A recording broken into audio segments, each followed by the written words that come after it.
మీరిక్కడే ఉండండి. బాబాయ్, నాకొక భీమరావు పూలదండి ఇవ్వండి. అయ్యగారికి సేవ చేసి వస్తున్నావా? అయినా భీమ్, ఇదే చెయ్యాలి అనుకుంటే అదేదో ముందే చేసి ఉండాల్సింది కదా. ఇక్కడ ఇంత రాద్ధాంతం జరుగుండేది కాదు కదా. ఒకవేళ నువ్వు ప్రచండదేవ్ గారు లాంటి వ్యక్తితో గొడవ పెట్టుకుంటే నీకు ఓటమి తప్పదు భీమరావు. ఓడిపోయి కాదు, ఈయన గెలిచి వచ్చారు.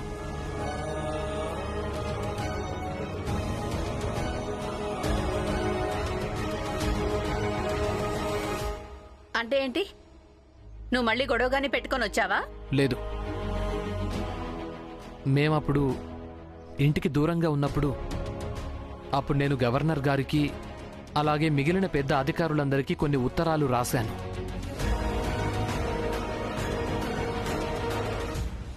ఇలా వాళ్ళంతా అధికారులను సమయానికి పంపించి అన్నింటినీ ఆపేశారు.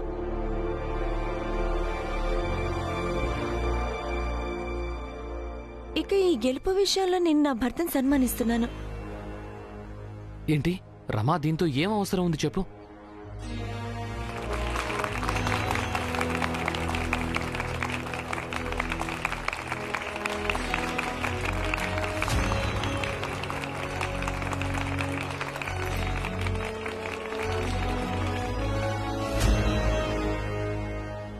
నాకేమనిపిస్తోందంటే మీరిద్దరు కూడా ఇక్కడి నుంచి వెళ్ళిపోవడం మంచిది. అలాగే నేను మిమ్మల్ని వేడుకుంటున్నాను, మా ఇంట్లో వాళ్లను ఇంకెప్పుడు ఇబ్బంది పెట్టకండి. భీమ్రావ్, ఆ గవర్నర్ ఎప్పుడు నీకు తోడుగా ఉండలేడు. పెట్టుకోకూడని వ్యక్తితో పెట్టుకున్నావు భీమరావు. ప్రచండదేవ్ గారు నిన్ను వదిలిపెట్టరు. ఈ మాట గుర్తుపెట్టుకో. ఆయన మీ దృష్టిలో కేవలం ఒక వ్యక్తే కావచ్చు, కానీ మా దృష్టిలో వాళ్ళు సమాజానికి మరోవైపు నిలబడిన ఏ వ్యక్తులు అంటే వాళ్ళు శతాబ్దాల నుంచి మమ్మల్ని బతకనివ్వటం లేదు. ఒకవేళ ఆయన మమ్మల్ని వదిలిపెట్టకుంటే మేమీ పోరాటాన్ని వదిలిపెట్టాం. ఎందుకంటే ఈ పోరాటం కేవలం నా ఒక్కడిదే కాదు, ఇది మా అందరిది. ఇక మేమీ పోరాటాన్ని ఎంతవరకు వదలమంటే మాకు మా హక్కు దొరికేంత వరకు, అలాగే సమాజంలో సమానమైన అధికారం లభించేంత వరకు. ఇక మీరిక నుంచి వెళ్ళిపోండి.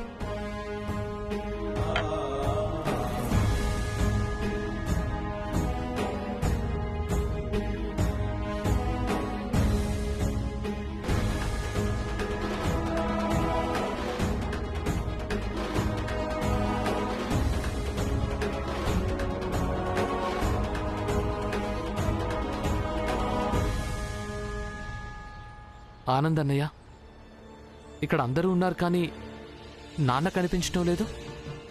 అది నేను కూడా ఎప్పటి నుంచో అదే ఆలోచిస్తున్నాను. అన్నయ్య ఇంకా పురంజన్ ఎక్కడా కనిపించడం లేదు. ఎక్కడికి వెళ్ళిపోయారు? ఇద్దరూ వెళ్ళిపోయారు.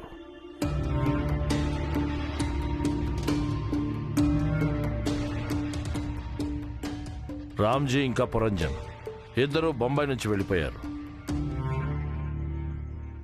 కానీ ఎక్కడికి? అది నాకు తెలీదు. కానీ ఏం చెప్పి వెళ్ళారంటే సర్కస్లో లెక్కపత్రాల పని దొరికింది అని. చాలా హడావుల్లో ఉన్నారు, అందుకే వాళ్ళ సమాచారాన్ని నాకు చెప్పారు. అలాగే ఏం చెప్పారంటే నేను మీ అందరికీ చెప్పాలని. కానీ నాన్న ఇలా హఠాత్తుగా ఎలా వెళ్ళిపోయారు? ఎలా కాదు భీమ్, నువ్వు నీ భార్య ప్రచండదేవి ఇంటి నుంచి విజయ్లో తిరిగి వస్తుంటే దారిలో రామ్జీ మిమ్మల్ని చూశాడు. ఇక పూర్తిగా సంతృప్తి చెంది వెళ్ళిపోయాడు. వాళ్ళిద్దరినీ ఆపడానికి నేను చాలా ప్రయత్నించాను, కానీ వాళ్ళు ఏం చెప్పారంటే ఇంట్లో డబ్బులు చాలా అవసరమని, అలాగే దగ్గరలో ఎక్కడ పని కూడా దొరకటం లేదని. చూడాలని వాళ్ళు ఇది కూడా చెప్పారు, పెద్దన్నయ్యవైనందుకు ఇంటిని నువ్వే చూసుకోవాలని. కానీ అలా ఎలా వెళ్ళిపోయారో కనీసం నాకేనా చెప్పుండాల్సింది. అవునా, నీకు చెప్తారా? మనిషి ఏ వయసులో ఇంట్లో శాంతి కోసం వెతుకుతాడో ఆ వయసులో ఆయన నీ కారణంగా బయట పని వెతుక్కుంటున్నాడు. ఇక ఆయన నీకు చెప్పి వెళ్తాడా? కానీ ఈ విషయం గురించి ఇప్పుడు వాదించడం వల్ల ఏం ప్రయోజనం? నాన్న వెళ్ళాడు కదా. ఇక దానికి కారణం కూడా మనమే. నాన్న నేరస్తులం మనమే. ఆయనకు పదే పదే గుర్తు చేస్తూ ఉంటాం ఆయన ఏమీ సంపాదించడం లేదని. ఇక ఎంతైతే సంపాదిస్తాడో అది మా అవసరాలు కూడా సరిపోవడం లేదని. అందుకే వెళ్ళిపోయాడు. కాదు, మన వల్ల కాదు, మీ ఈ తమ్ముడి కారణంగా. భీమ్రావు కారణంగానే మావయ్య పెన్షన్ ఆగిపోయింది కదా, అందుకే వెళ్ళిపోయాడు.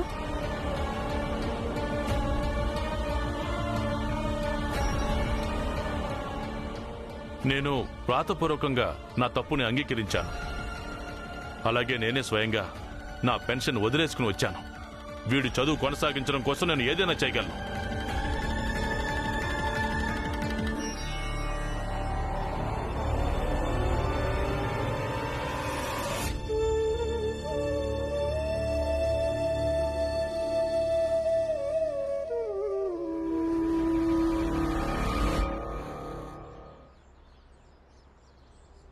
లక్ష్మీ వదన చెప్పింది నిజమే.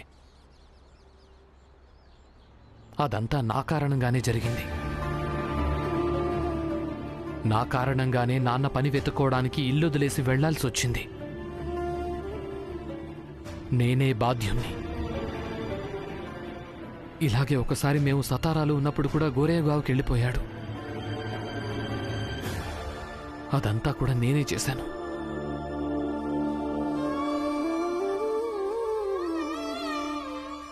మిమ్మల్ని మీరు నిందించుకోకండి. దోషినైనప్పుడు నిందించుకోక తప్పదు కదా రమా. మనం నాన్నను వెతికి తీసుకురావాల్సి ఉంటుంది రమా. అలాగే, తప్పకుండా తీసుకొద్దాం. కానీ మనం ఇలా తొందరపాటుతో వెళ్ళకూడదు. అయినా మావయ్యని ఎక్కడని వెతుకుతాం? మావయ్య ఏ సర్కస్కు వెళ్లారో మనకు కూడా తెలియదు కదా. అది ఎంత దూరం ఉందో ఎవరికి తెలుసు? మీరు శాంతించండి. నేనిప్పుడు శాంతంగా ఎలా ఉండగలను? కానీ మీరు శాంతంగా ఉండక తప్పదు. అయినా మీరే ఎప్పుడు చెప్తుంటారుగా, ధైర్యం వల్ల ప్రతి సమస్యకు పరిష్కారం దొరుకుతుందని. మీరిలా కూర్చోండి.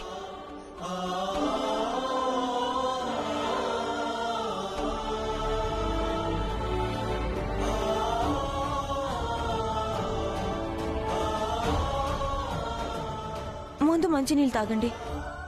నా కారణంగానే నాన్న పెన్షన్ ఆగిపోయింది. అందుకే ఆయన పెన్షన్ను మళ్ళీ మొదలు పెట్టించాల్సి ఉంటుంది. అలాగే నేను పెట్టిస్తాను రమా. అలాగే మీరు పెట్టించండి, కానీ ముందు శాంతించండి. ఈ మంచినీళ్ళు తాగండి.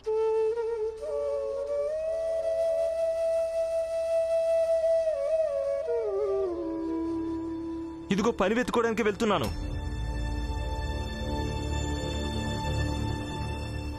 అలాగే పస్తులుండగలను. అలాగే నేను సాయంత్రం ఏం తింటానో నాకు తెలీదు. పని దొరికిందంటే తింటాను, ఒకవేళ దొరక్కుంటే ఏం తిన్నాను. ఒకవేళ అవసరం పడితే రాత్రింబవలు కేవలం పని మాత్రమే వెతుకుతాను. వెళ్తున్నాను. ఆనందన్నయ్య, వీళ్ళిద్దరికీ మీ గురించి బెంగగా ఉంది. అందుకే ఏదో అనుంటారేమో. మీరంత కోపానికి రాకండి. నేను మీ అన్నయ్యను. నా బాధ్యతలేంటో నాకు బాగా తెలుసు. చిన్నవాడివి చిన్నవాడివిలా ఉండు. అలాగే నేనేం చేస్తున్నా అది నన్ను చేసుకోనివ్వు. ఆనంద్ బావా, ఆగు. ఆయన్ని వెళ్ళనివ్వు. అన్నట్టు ఈ ఇంట్లో దేనికి ఎలాంటి లోటు రానివ్వను. నాన్న పని నేను చేస్తాను.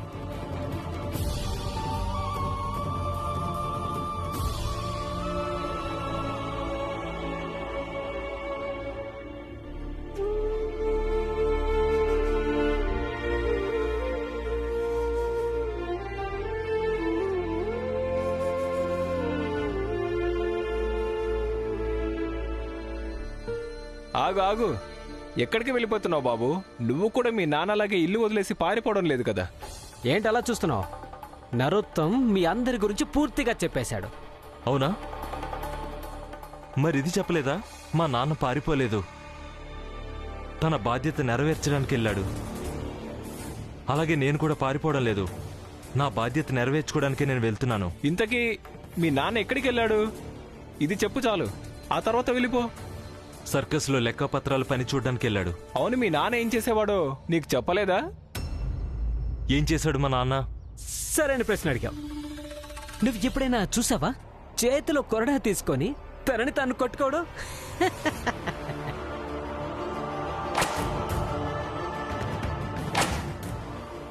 మీ నాన్న రామ్జీ కూడా అదే చేసేవాడు. ఇంకా అందరూ చూడాలని పురంజన్ గొంతు చించుకుని మరి జనాలందరినీ పిలుస్తూ ఉండేవాడు. ఇతను నా స్నేహితుడు. తనని తాను ఎంతగా కొట్టుకున్నా తనకి ఎటువంటి దెబ్బ తగలదు. రండి రండి, తమాషా చూడండి.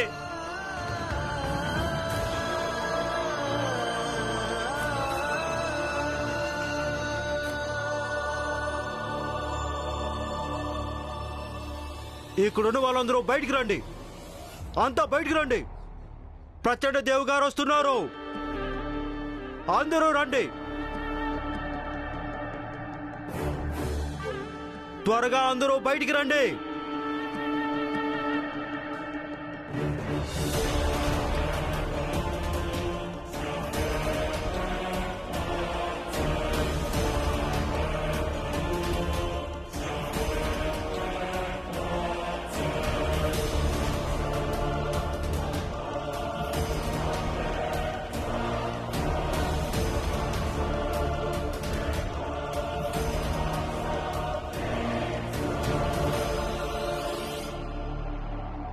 చాలా దుఃఖం ఉంది. ఈ ప్రపంచంలో చాలా దుఃఖం ఉంది. ఈ భీమ్రావు కనిపిస్తోంది కదూ, మా పెద్ద జాతి వాళ్ళం చాలా చెడ్డవాళ్లమని, చాలా కఠినాత్మలవని, చాలా నిర్దయగా ఉంటామని. కానీ అది నిజం కాదు. మీరే చూడండి,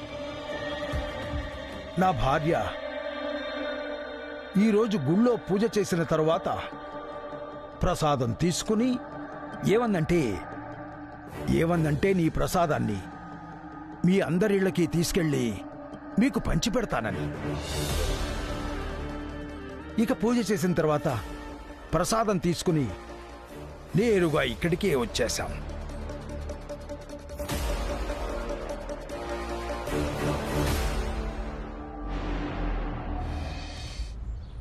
అది తెలుసు. మీలాంటి వాళ్ళ దగ్గర చివరి మార్గం మతానిదే ఉంటుంది. ధర్మం అని వల పనడానికి చేతిలో ప్రసాదం పట్టుకొచ్చారు. బుద్ధి భ్రష్ట్. నీ బుద్ధి భ్రష్టు పట్టిపోయినట్టుంది. నీకు జవాబు నేను కాదు, ఈ ఇంట్లో వాళ్ళే ఇస్తారు.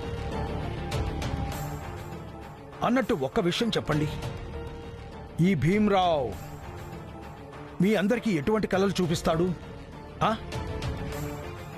అతను పెద్ద మూర్ఖుడు. ఏం అడిగానో దానికి మాత్రమే జవాబివ్వు. ఈ భీమ్రావ్ ఏమేం కలలు చూపిస్తాడు చెప్పండి. తనేం చెప్తాడంటే పెద్ద జాతి వాళ్లకు ఎలాంటి గౌరవం లభిస్తుందో అలాగే మనకు కూడా గౌరవం ఇంకా మర్యాద లభించడం మంచిదని. అసలు చిన్న జాతిలో పుట్టినప్పుడు ఒకటి ఎలా అవుతాం మీరే చెప్పండి బాబు. అయినా ఇది చిన్న విషయమా? మీలాంటి పెద్ద జాతి వాళ్ళు మాలాంటి వాళ్ళ మీద దయ చూపిస్తూ ఉంటారు, అందుకే మా జీవితాలు సాగుతున్నాయి. అసలు చిన్న జాతిలో పుట్టడమే పూర్వజన్మలోని పాపం.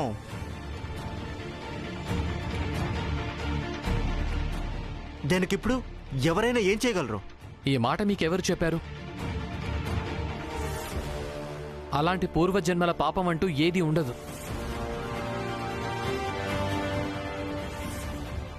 దీన్ని పెద్ద జాతి వాళ్ళు మన మనసుల్లో కుట్రపూర్వకంగా నింపుతూ వచ్చారంతే. మనం ఈ జాతిలో పుట్టామంటే దాని అర్థం ఏంటంటే మనకు పూర్వజన్మలోని పాపాలకు శిక్ష లభించిందని.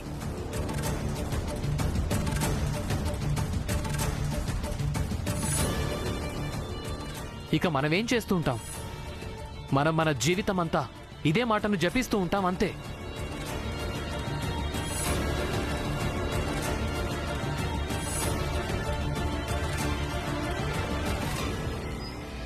మీ అందరికీ వినిపించిందా? విన్నారా? ఈ భీమరావు కేవలం ఇలాగే ప్రతికూల మాటలు చెప్తాడంటే అరే నేను ఇక్కడికి ఉపాయం ఇంకా పద్ధతి తీసుకుని వచ్చాను.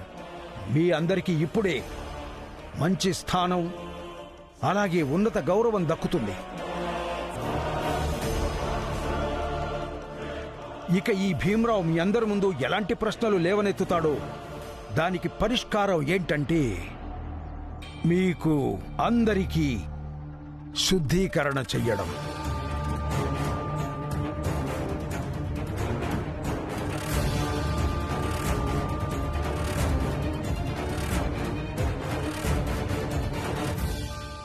అందుకోసం ఇక్కడ ఒక భవ్యమైన యజ్ఞాన్ని ఏర్పాటు చేయడం జరుగుతుంది. దాని తర్వాత నేను మీ అందరికీ దీక్ష ఇస్తాను. ఇక ఈ దీక్ష చేపట్టిన తర్వాత మీరంతా పెద్ద జాతి వాళ్లకు ఇలా చెప్పొచ్చు, మీరంతా దీక్షలో ఉన్నారని.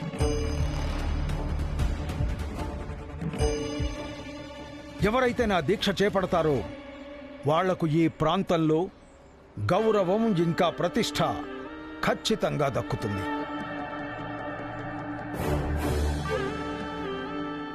ఇక ఈ ప్రక్రియకు ప్రారంభం నా భార్య ద్వారానే ఈ ప్రసాదాన్ని స్వీకరించడంతో అవుతుంది.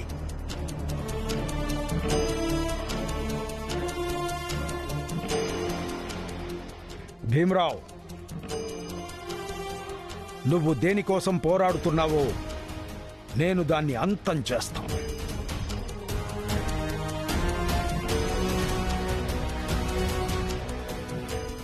తీసుకో, ప్రసాదం తీసుకో.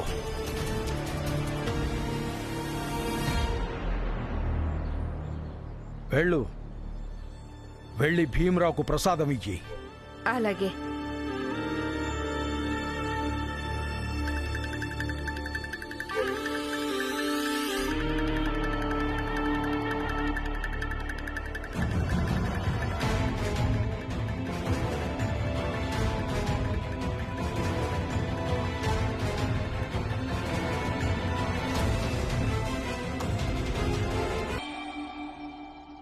మీరు ఈ ప్రసాదాన్ని ఎక్కడి నుంచి తీసుకొచ్చారు?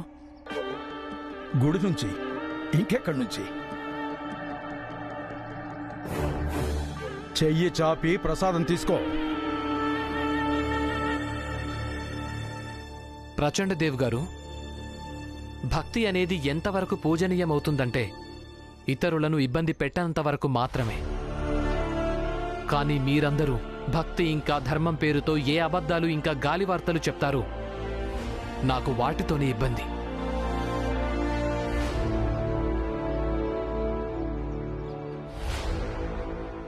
నువ్వు మళ్ళీ ప్రతికూలంగా మాట్లాడటం మొదలుపెట్టావు. ఇందులో నీకు అసలు గాలివార్తలు ఎక్కడ కనిపిస్తున్నాయి? ఏంటంటే ప్రచండదేవ్ గారు, ఈ మాత్రం నాకు కూడా బాగా తెలుసు. విధి విధానాలతో గుళ్ళో నైవేద్యం పెట్టిన ప్రసాదం డబ్బా మీద చందనమో లేక కుంకుమో ఉంటుంది.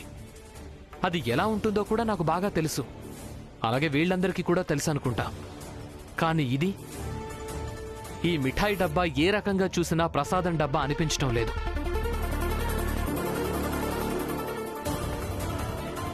ఇందులో ఒక్క మిఠాయి కూడా తగ్గిపోలేదు. అలాగే ఒక్క మిఠాయి కూడా విరిగి ముక్కలు కాలేదు. ఇక దీన్ని ప్రసాదమని ఎలా అనగలం? ఒకవేళ ఇది మిఠాయి అయితే గనక దానర్థం ఏమవుతుందంటే ఇది అబద్ధం అని, అలాగే గాలివార్త అని.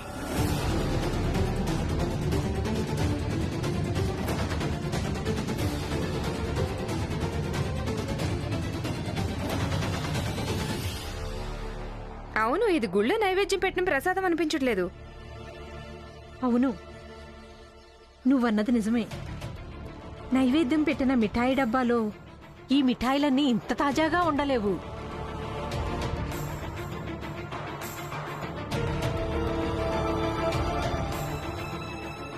జవాబు లేదు కదా? అయితే వెళ్ళండి, మీ ప్రసాదం మాకు అక్కర్లేదు. ఇదే మీ అందరితో ఉన్న సమస్య. ఇదే సమస్య. అవకాశం దొరికినా కూడా ఒక్కసారిగా వదిలించుకుంటారు. ఆ తర్వాత ఏడుస్తూ ఉంటారు. మిగతా వాళ్ళు మిమ్మల్ని దూరంగా ఎందుకు ఉంచుతారో తెలిసిందా? ఇక మిగిలింది డబ్బా మీద కొంచెం కూడా కుంకుమ అనేది లేకపోవడం. ఈయన నాకు ముందే చెప్పారు, నైవేద్యం పెట్టేటప్పుడు డబ్బా మీద ఏ రకమైన బొట్టు గాని కుంకుమ గాని అంటకూడదని. ఎందుకంటే మనం ఈ ప్రసాదం భీమరావు వీధిలోకి ధర్మభావంతో తీసుకెళ్తున్నామని. అదే ధర్మభావంతో మేము ఇక్కడికి వచ్చాం. మీ అందరికీ శుద్ధీకరణ చేసి అలాగే మీకు దీక్ష ఇప్పించి ఒక ఉన్నతమైన స్థానం ఇవ్వాలనుకుంటున్నాను. గౌరవానికి పాత్రుల్ని చెయ్యాలనుకుంటున్నాను. ఇది బాగుంది. మీ అబద్ధం ఇంకా గాలివార్త పట్టుబడగానే ఇప్పుడు మీరు ఒక కొత్త కథ అల్లారన్నమాట.